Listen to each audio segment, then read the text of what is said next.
नमस्कार, स्वागत है आप सभी का।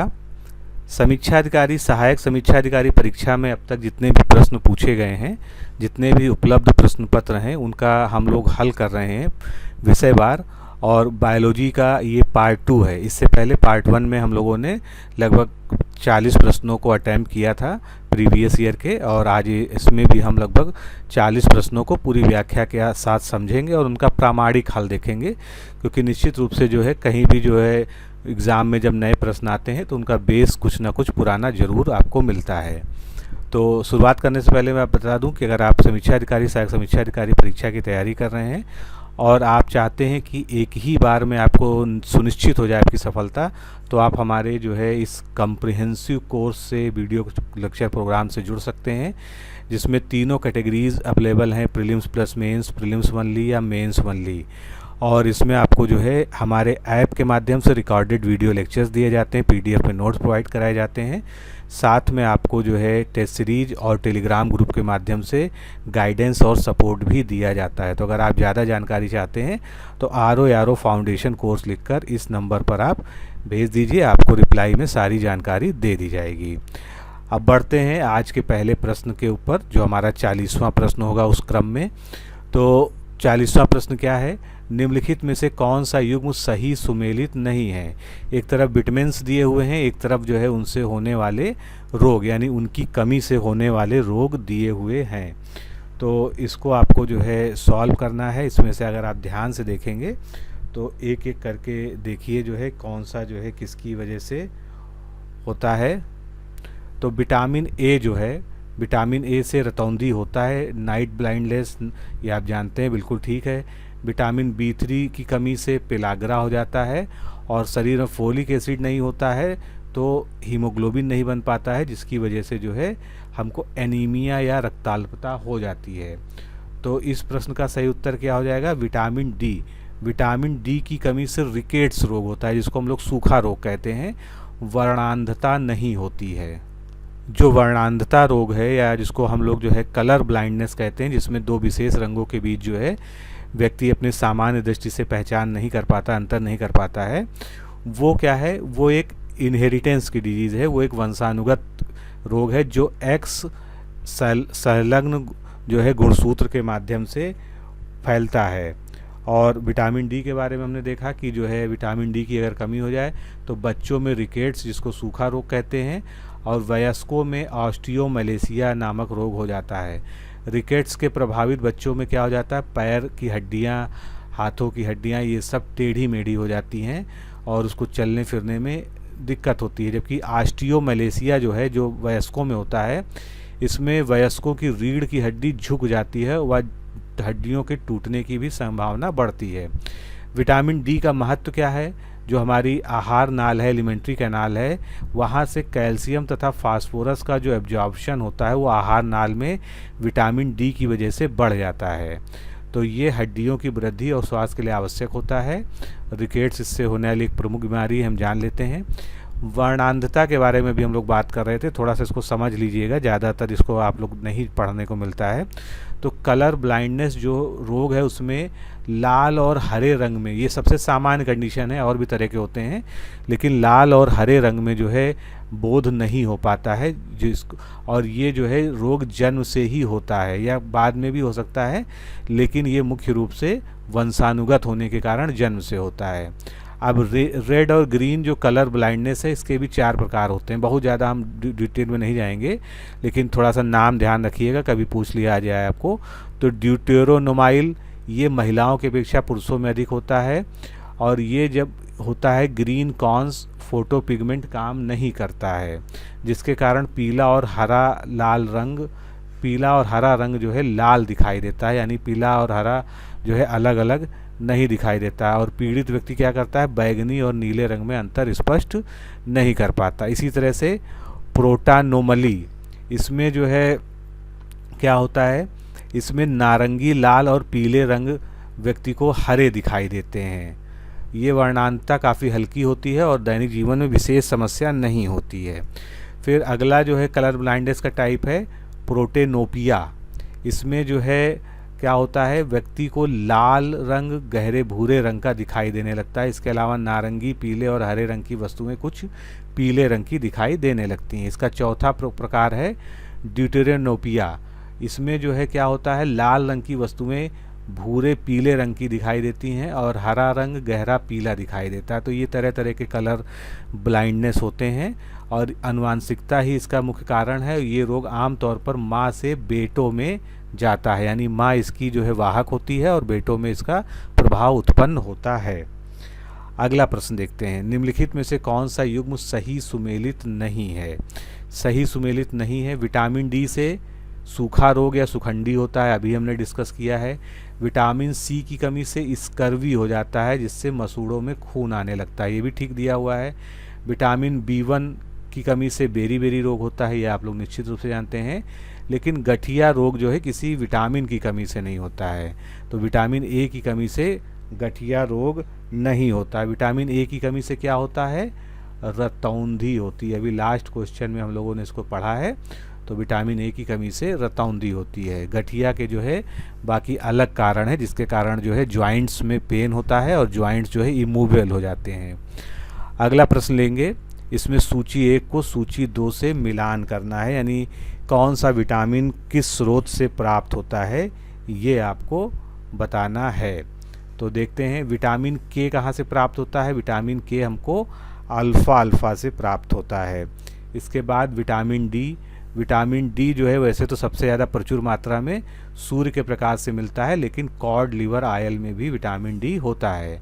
विटामिन ई की अगर हम बात करें तो विटामिन ई जो है जो गेहूं का भ्रूण होता है उसके तेल से जो है प्राप्त हो जाता है, और नींबू या जितने भी सिट्रस वाले फल होते हैं वो विटामिन सी के अच्छे स्रोत होते हैं। तो इसका उत्तर कितना क्या हो जाएगा हमारा, इसका हमारा उत्तर हो जाएगा डी ऑप्शन। डी ऑप्शन जो है यहाँ पर करेक्ट है।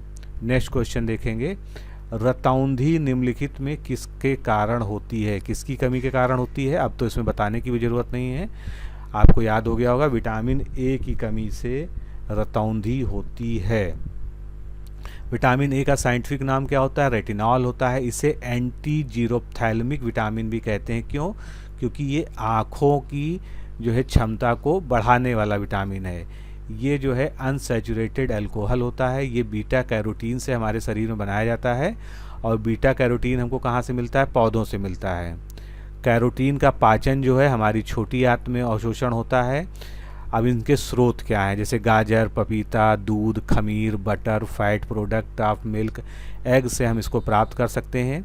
इसकी कमी से जो है नाइट ब्लाइंडनेस या रतौंधी हो जाती है। बाकी हमारा शरीर थोड़ा सा कमज़ोर हो जाता है, उसमें संक्रमणों का, इन्फेक्शंस का खतरा बढ़ जाता है।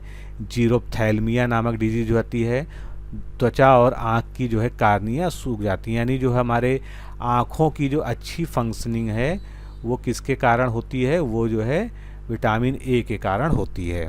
अगला प्रश्न, निम्नलिखित विटामिन्स में से कौन सा किसी स्वप्न को पर्याप्त अवधि तक याद रखने में सहायक होता है। जैसे सपने देखना, सभी लोग सपने देखते हैं, कुछ लोग उसको याद रखते हैं, कुछ लोग नहीं रखते हैं। जिनको याद नहीं रहता वो ऐसा कहते हैं कि मैंने तो कोई सपना नहीं देखा, लेकिन सपना सभी देखते हैं, और उसको सुबह कौन याद रख सकता है ये अलग क्षमता है।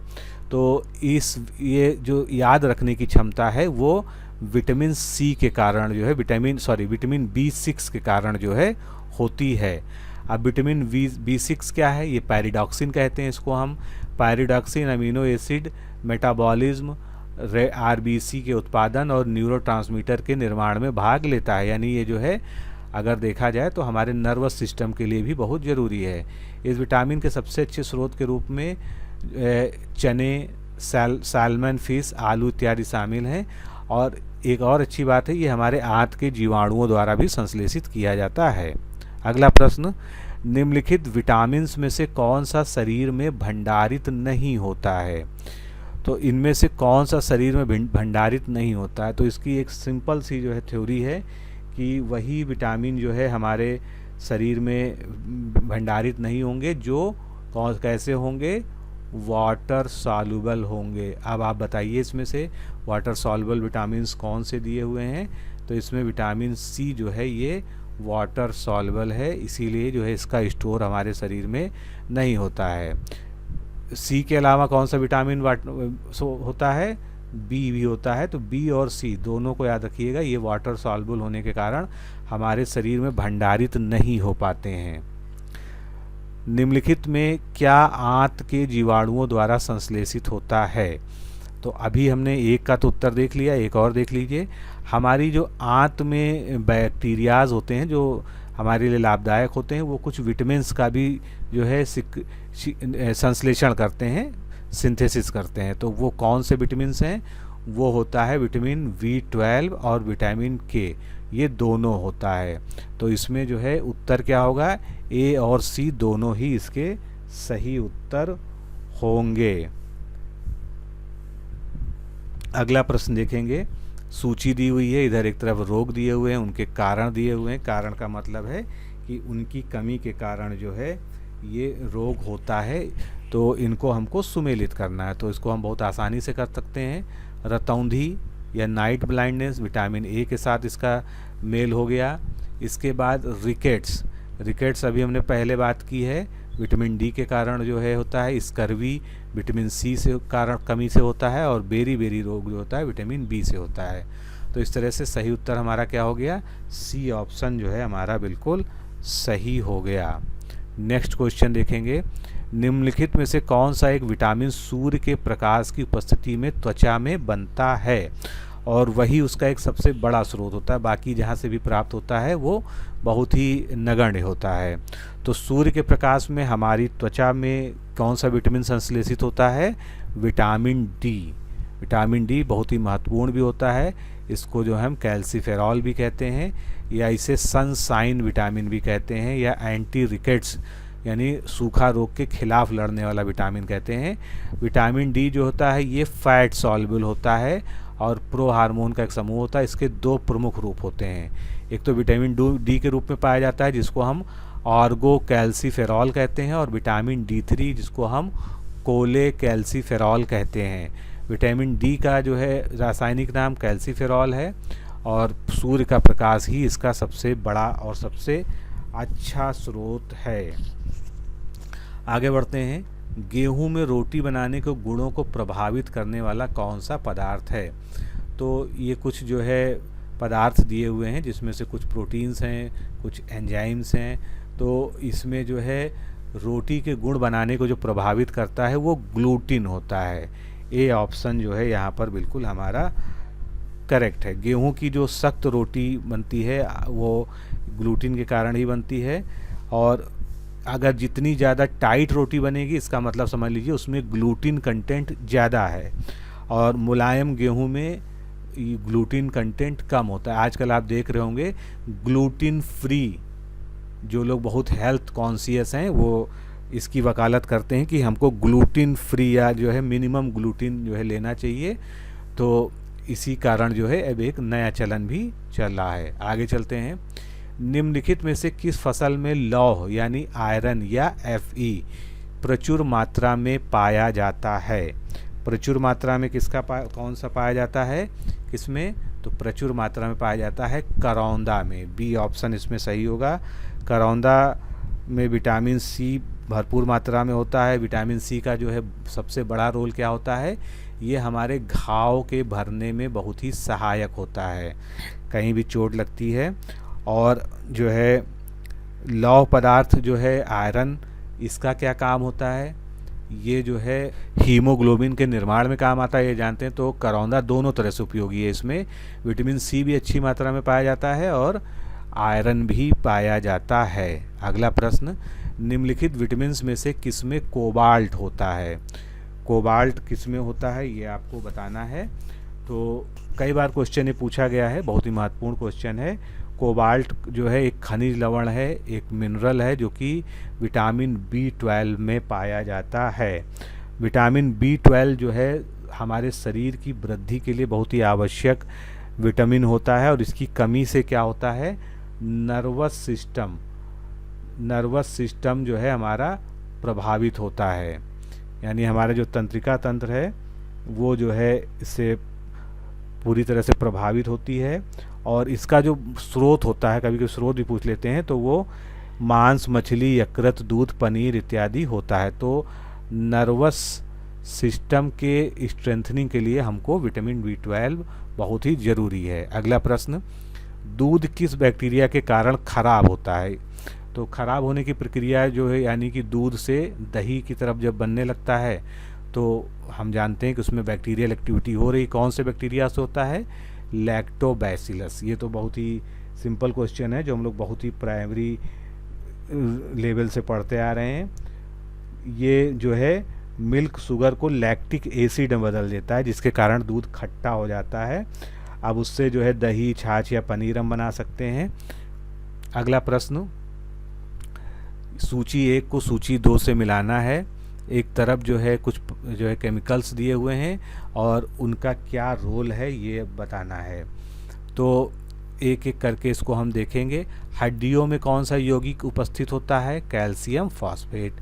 सिरका में कौन सा अम्ल होता है? सिरका में एसिटिक एसिड होता है। दूध का खट्टा होना अभी जस्ट हमने पढ़ा है, लैक्टिक एसिड कारण होता है। और फलों को पकाने के लिए एथिलीन का रोल होता है, ये एक जो है प्लांट हार्मोन है। अगला प्रश्न, दूध का दही में परिवर्तन किसके द्वारा होता है? तो ये तो एक केमिकल चेंज होता है और ये एक बैक्टीरिया के द्वारा होता है जिसको लैक्टोबैसिलस कहते हैं, जिसके बारे में अभी हमने पढ़ा। दुग्ध प्रोटीन को पचाने वाला एंजाइम क्या है? दूध को पचाने वाला या दूध की जो प्रोटीन होती है उसको पचाने वाला एंजाइम है रेनिन।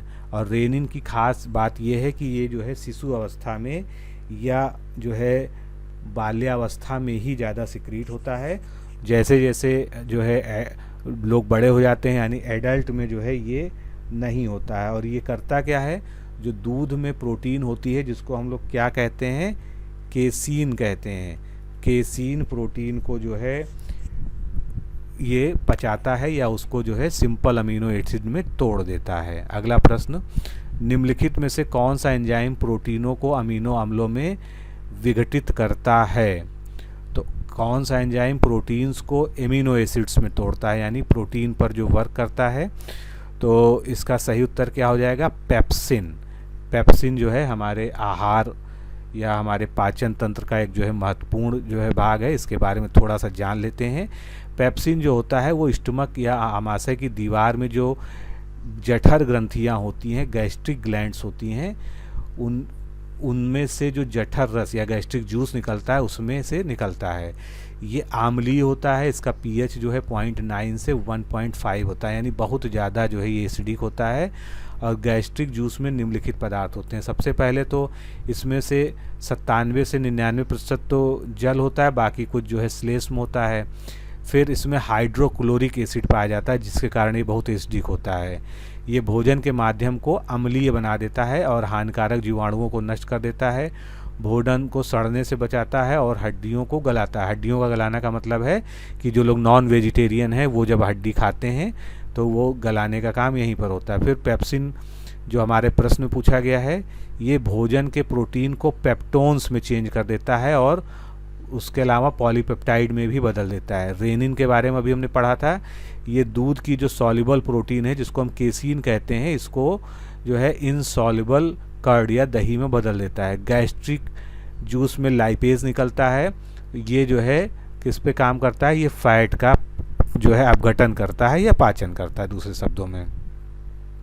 अगला प्रश्न, सबसे अधिक प्रोटीन पाई जाती है, सबसे अधिक प्रोटीन कहाँ पाई जाती है ये आपको बताना है। तो इसमें से अगर आप ध्यान से देखेंगे तो प्रोटीन के लगभग सभी स्रोत हैं, क्योंकि सभी जो है इसमें से दालें ही हैं, लेकिन सोयाबीन जो है ये सबसे ज़्यादा प्रोटीन इसमें पाई जाती है।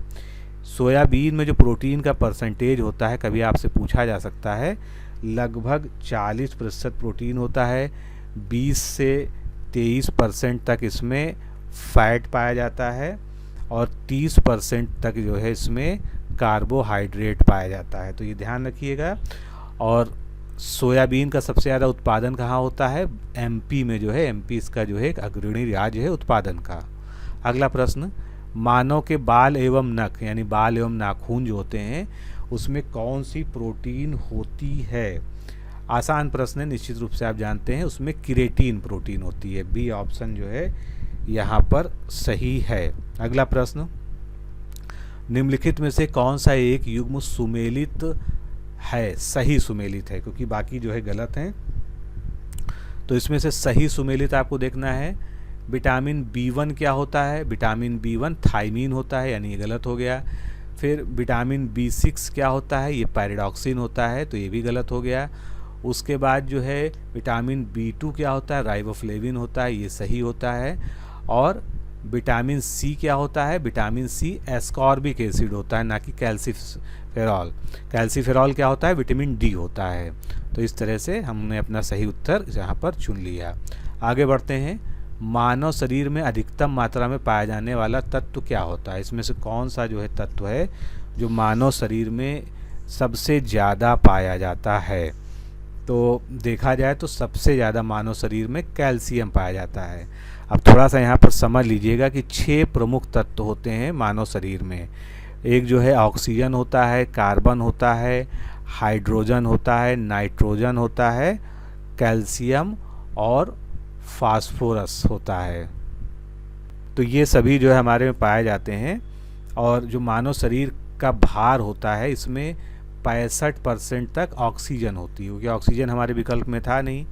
उसके बाद 18% तक जो है कार्बन पाया जाता है।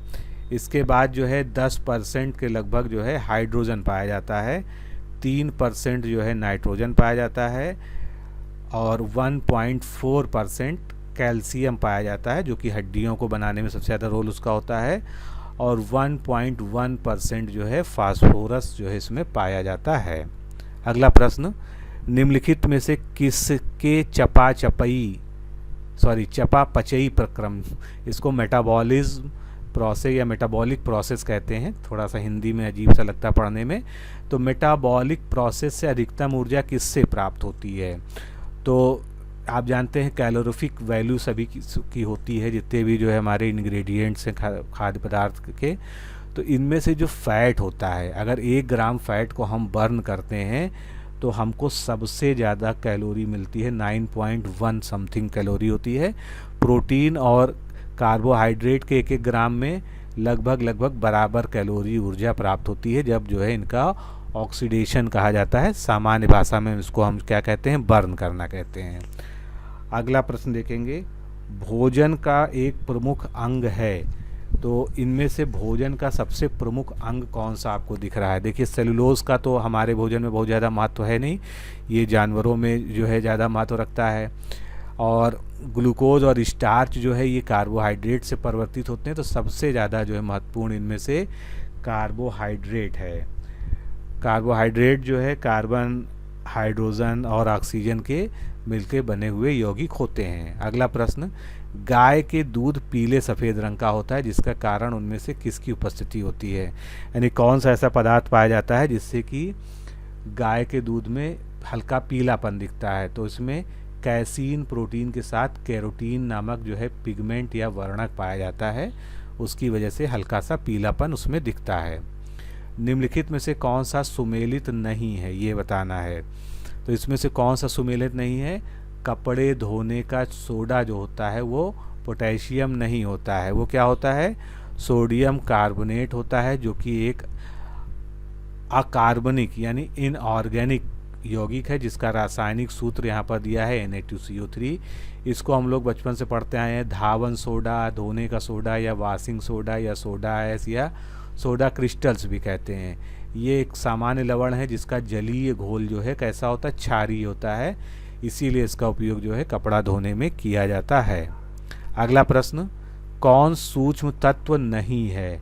इसमें से माइक्रो एलिमेंट कौन सा नहीं है, ये आपको बताना है।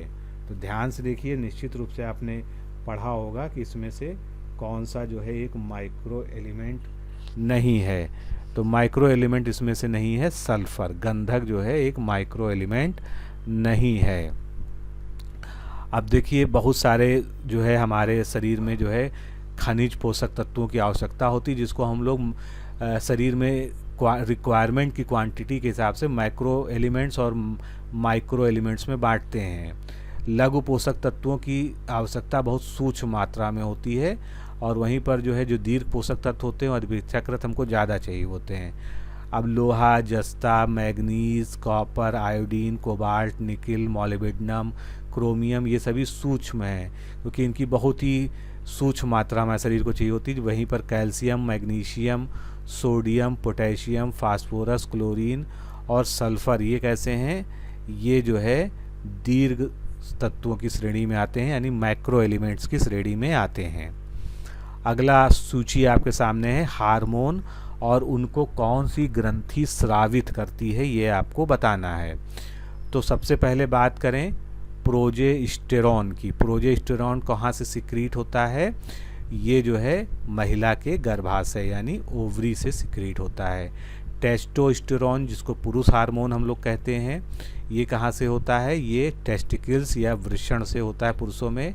फिर थायरॉक्सिन बहुत कॉमन है, थायराइड ग्लैंड से सिक्रीट होता है। और इंसुलिन जो है हमारे अग्नाशय या पैनक्रियाज के जो है जो बीटा होती हैं लैंगर आइसलेट्स ऑफ लैंगर है, उससे जो है सिक्रीट होता है। अगला प्रश्न, तो यहाँ पर ऑप्शन कौन सा सही था, यहाँ पर ऑप्शन ए सही था, ये बोलना मैं भूल गया। अगला देखते हैं, निम्नलिखित हार्मोन्स में से कौन सा एक स्त्रीलिंग या फीमेल हार्मोन है। तो अभी हमने इसको देखा, एस्ट्रोन क्या है, एक स्त्रीलिंग हार्मोन है, सी ऑप्शन इसका करेक्ट है।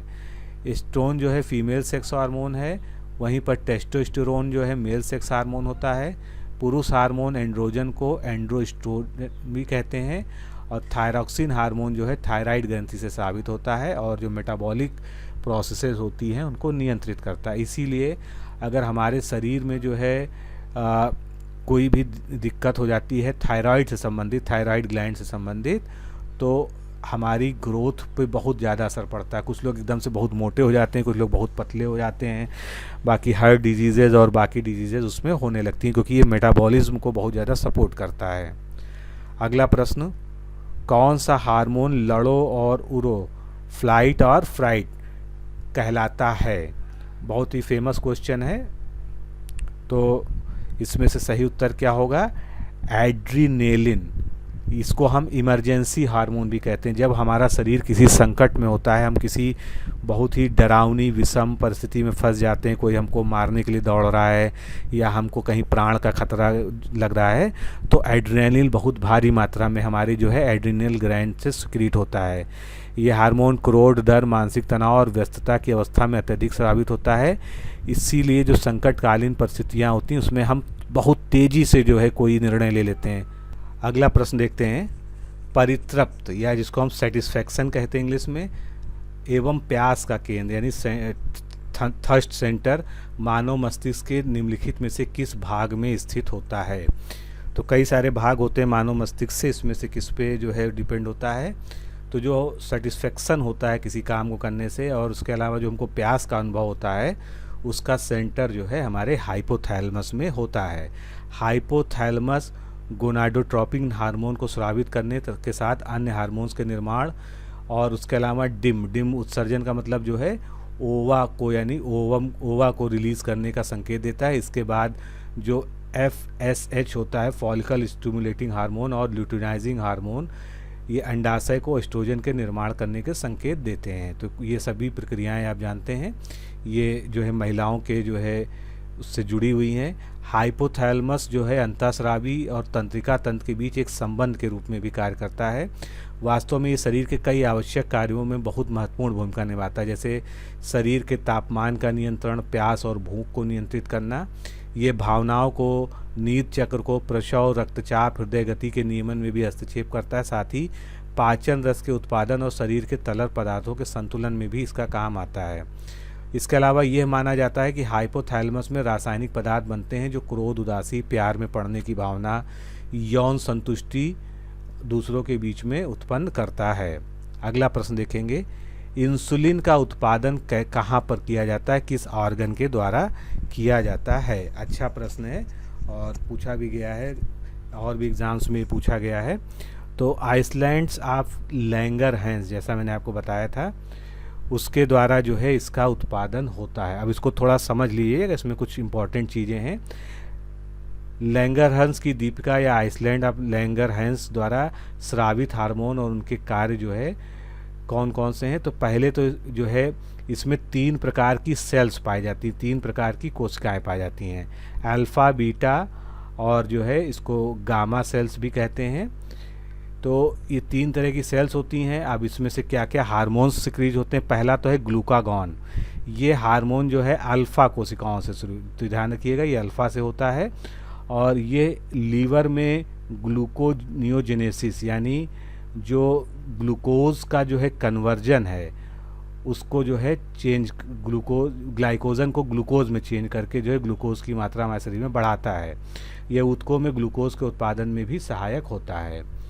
इसके बाद इंसुलिन होता है जो इसका उल्टा काम करता है। ये बीटा सेल्स से सिक्रीट होता है। ये कार्बोहाइड्रेट मेटाबॉलिज्म के लिए बहुत महत्वपूर्ण है। यह पेशियों और लीवर में ग्लूकोज से ग्लाइकोजन के परिवर्तन दर को काफ़ी बढ़ा देता है। यानी अगर हमारे शरीर में अतिरिक्त ग्लूकोज है तो वो जो है हमारी पेशियों में और मुख्य रूप से हमारे लीवर में जाकर ग्लाइकोजन के फॉर्म में संचित हो जाती है, उसको ये नियंत्रित करता है।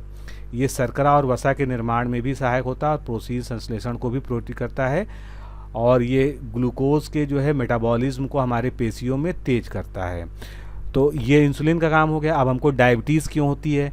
अगर इंसुलिन अपना ये काम करना बंद कर दे, यानी जो एक्स्ट्रा हमारे शरीर में ग्लूकोज मौजूद है उसको ग्लाइकोजन में ना चेंज करे, तो क्या होगा, हमारे शरीर में ग्लूकोज की मात्रा जो है बढ़ती जाएगी और जो है ग्लूकोज का ऑक्सीडेशन होके ऊर्जा नहीं मिल पाएगी।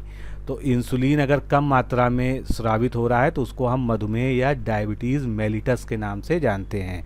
और इंसुलिन कहीं पर अगर ज़्यादा मात्रा में स्रावित हो रहा है तो हमारे शरीर में जितना भी ग्लूकोज है उसको वो चेंज कर देगा, तो वो जो है हाइपोग्लाइसीमिया की स्थिति में पहुंच जाएंगे हम, हमारे शरीर में ग्लूकोज की कमी हो जाएगी।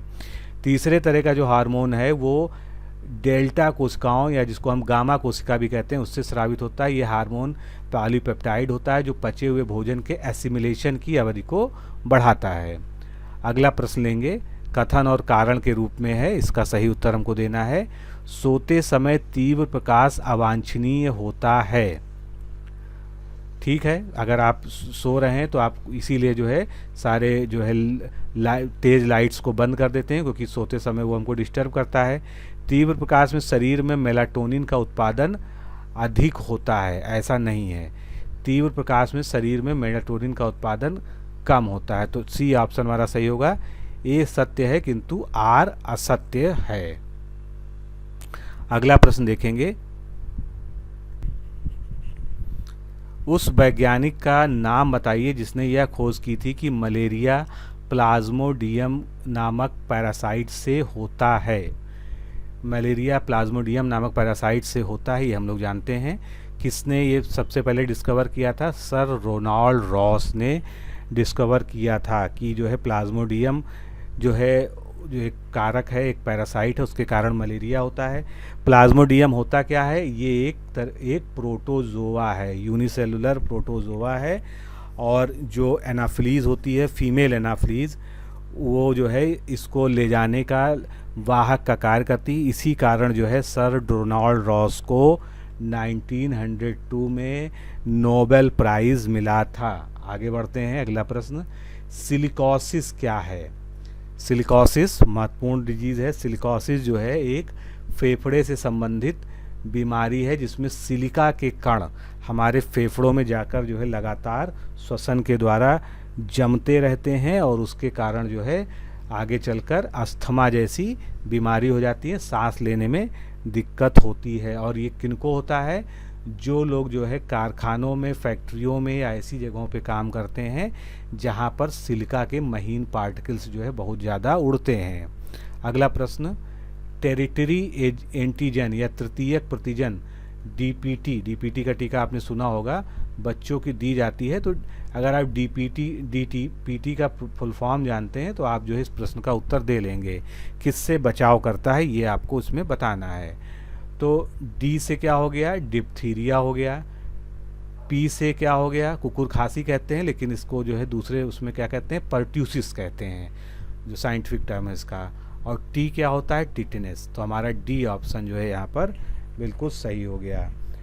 आगे बढ़ते हैं, अगला प्रश्न। वृक्क, वृक्क मतलब किडनी, किडनी से मूत्र की मात्रा का निस्तारण नियंत्रित होता है किस हार्मोन के द्वारा? यानी जो हम किडनी से जो है मूत्र कितना बनेगा, यूरिन कितनी बनेगी, ये जो है कौन सा हार्मोन तय करता है? तो ये होता है एंटी डायूरेटिक हार्मोन, एडीएच जो सिक्रीट होता है, उससे ये नियंत्रित होता है। थोड़ा सा इसके बारे में जान लीजिए, इससे प्रश्न और भी बन सकते हैं। इसको वैसोप्रेसिन भी कहते हैं या एंटी डायूरेटिक हार्मोन कहते हैं। ये हमारी जो है किडनी की जो मूत्र वाहिनियाँ हैं उनको जल के पुनरावशोषण, रीअब्जॉर्प्शन करने के लिए प्रेरित करता है। इसके अतिरिक्त यह रुधिर वाहिनियों को सिकोड़कर रुधिर दाब या ब्लड प्रेशर को बढ़ाता है। यह शरीर के जल संतुलन में सहायक होता है और इसी कारण इसे एंटी डायूरेटिक हार्मोन कहा जाता है। इस हार्मोन की कमी से जो है उदक में या डायबिटीज़ इंसिपिडस नामक रोग हो जाता है, जिसमें जो है हमारे जो है बहुत ज़्यादा पेशाब आती है और पेशाब के साथ में जो है ग्लूकोज भी आता है। अगला प्रश्न। ट्यूमर संसूचित करने के लिए, ट्यूमर संसूचित करने का मतलब ट्यूमर का पता लगाने के लिए इसमें से कौन सा रेडियो एक्टिव जो है पदार्थ काम करता है, कौन सा जो है इसको पता लगाता है? तो इसमें सही उत्तर क्या हो जाएगा? आर्सेनिक 74 जो है इसमें से ट्यूमर के लिए है। और यहीं पर जो है बाकी ऑप्शन जो दिए हुए, जैसे सोडियम 24 है, इसका क्या यूज़ है? तो ये जो है रक्त का थक्का यानी ब्लड क्लॉटिंग का पता लगाता है। अगर हमारे सर्कुलेटरी सिस्टम में जो है कहीं पर ब्लड क्लॉटिंग है तो उसका ये पता लगाता है। कोबाल्ट 60 क्या करता है? कोबाल्ट 60 जो है पौधों और जीव जंतुओं के अवशेषों के जो है खोज में काम आता है। और कार्बन 14